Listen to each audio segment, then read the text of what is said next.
Assalamualaikum warahmatullahi wabarakatuh. Perkenalkan, nama saya Dona Olivia. Saya dari Prodi Sarjana Terapan Kebidanan tingkat 2 dengan NIM PO 7124222040. Di sini saya akan menjelaskan video tentang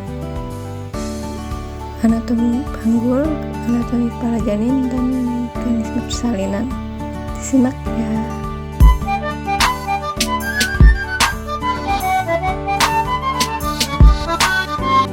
Panggul terdiri atas dua bagian, yaitu bagian keras dan bagian lunak. Bagian keras tersusun atas tulang-tulang dan bagian lunak tersusun atas otot-otot dan ligamen. Nah, panggul ini terdiri atas 4 bagian tulang, yaitu 2 buah tulang pangkal paha, okok, sayat, 1 buah tulang kelangkang, 1 buah tulang tunggung, os, koksiges. Tulang pangkal paha terdiri atas 3 tulang yang saling berhubungan, yaitu os, tulang dudu atau os ischium, dan tulang kemaluan, os pubis. Tulang usus merupakan tulang terbesar dari panggul. Terdapat pinggiran tebal yang disebut dengan crista iliaca. Di depan crista iliaca terdapat tonjolan yang disebut spina iliaca anterior superior. Di bawahnya terdapat dan belakang ada crista iliaca terdapat tonjolan yang disebut spina iliaca posterior superior. Di bawahnya ada tonjolan yang disebut dengan spina iliaca posterior inferior. Di bawah sipi terdapat tekik yang disebut dengan ischiadica major. Di bawahnya terdapat pinggiran yang disebut spina ischiadica. Di bawahnya terdapat tekik yang disebut insula ischiadica minor. Pada os ilium terdapat lajur yang disebut linea immonata atau linea terminalis yang menjadi batas antara pelvis mayor dan pelvis minor. Di pinggiran di bawah tulang duduk yang sangat tebal yang menopang berat badan saat duduk disebut tuber ischiadicum. 2 buah lubang yang membatasi tulang dengan foramen octoritu. Disebutnya terdapat mangkok persegi yang disebut dengan acetabulum. Tungkai kemaluan yang berhubung dengan tulang usus disebut dengan ramus superior, osis pubis. Yang berhubungan dengan tulang duduk disebut dengan ramus inferior osis pubis. Pada ramus inferior kiri dan kanan yang membentuk segitiga disebut dengan arcus pubis. Tulang kelangkang yang berbentuk segitiga terbalik yang terdiri dari 5 ruas tulang. Terdapat lubang-lubang yang disebut dengan foramina sacralia anterior yang dilalui oleh saraf-saraf yang akan membentuk flexus sacralis. Di bagian atas terdapat tonjolan yang disebut dengan promontorium. Di bagian belakang sacrum terdapat cuat-cuat berduri disebut dengan crista sacralis. Tulang tungging terbentuk tiga yang pada persalinan tulang tungging terdapat hingga bisa memperluas jalan lain. Itulah tadi penjelasan saya mengenai video anatomi panggul. Terima kasih.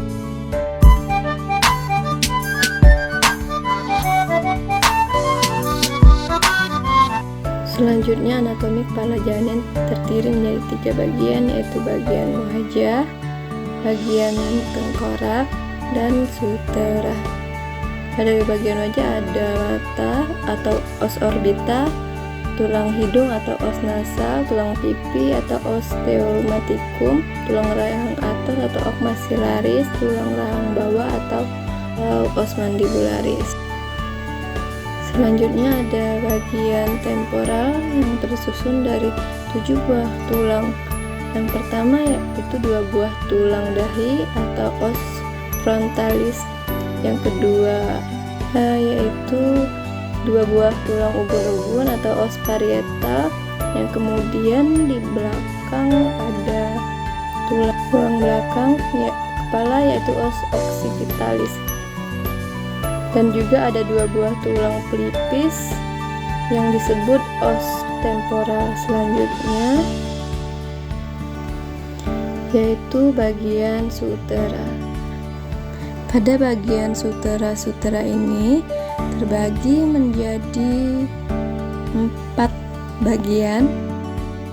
Yang pertama sutura frontalis, yaitu yang menghubungkan kedua os frontalis kanan dan kiri. Kemudian ada sutura sagittalis yang menghubungkan kedua os kanan dan kiri, dan juga ada sutura kroner, yaitu sutura yang menghubungkan antara os parietal dan os frontalis. Lalu ada sutura lambdoidea, yaitu sutura yang menghubungkan antara os occipital dan os parietal.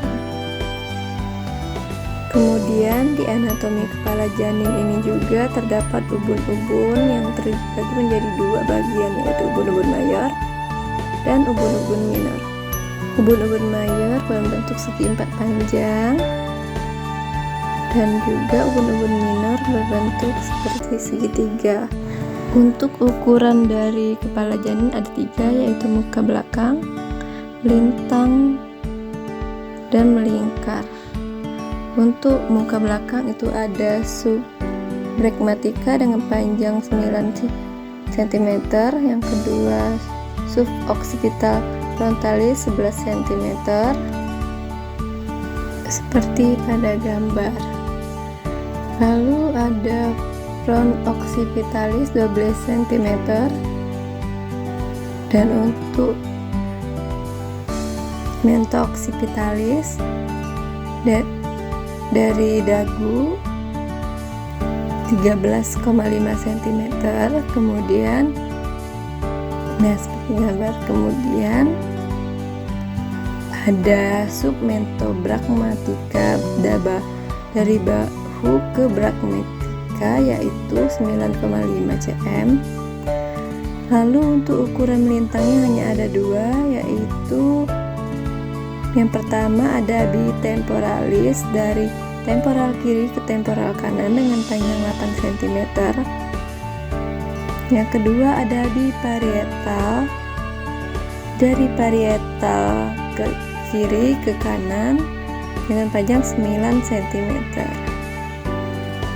Untuk ukuran melingkar ada 3, yaitu sirkumferensial occipitobrachmatica dari occiput ke brachmatica. Seperti di gambar, panjangnya 32 cm.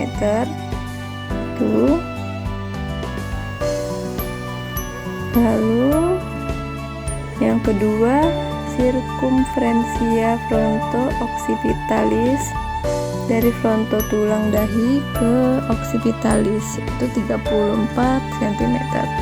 Seperti ini ya. Lalu yang terakhir ada sirkumferensia mento occipitalis dari dagu ke occipitalis, panjangnya 35 cm, seperti pada gambar. Baiklah, itu tadi penjelasan saya mengenai anatomi kepala janin dan ukuran janin.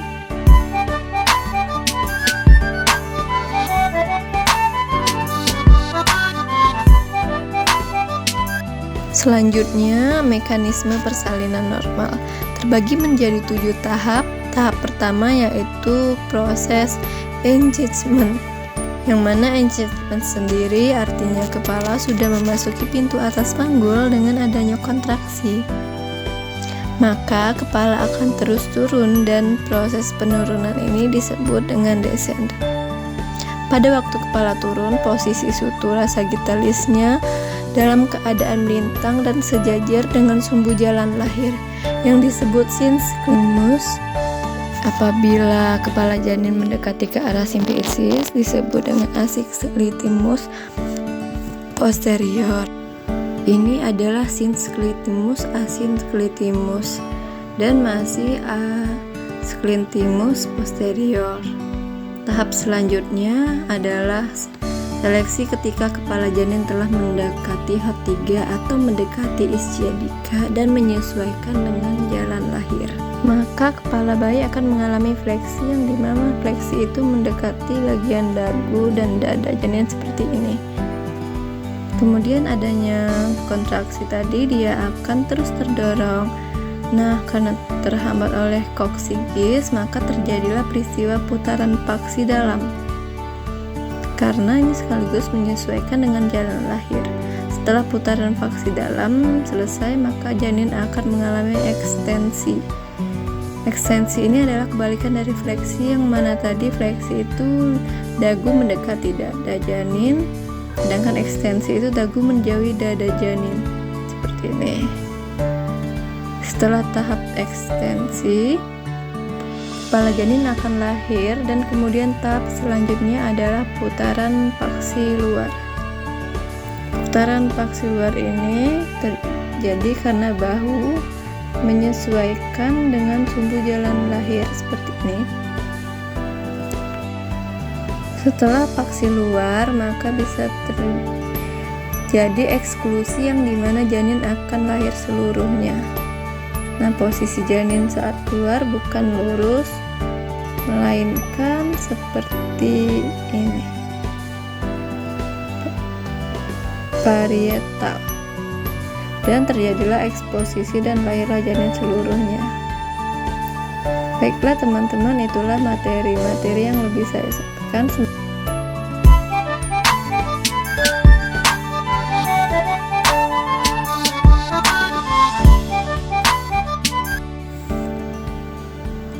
Sekian video penjelasan tentang anatomi panggul, anatomi kepala janin, dan juga mekanisme persalinan dari saya. Terima kasih telah menyaksikan. Saya akhiri. Assalamualaikum warahmatullahi wabarakatuh.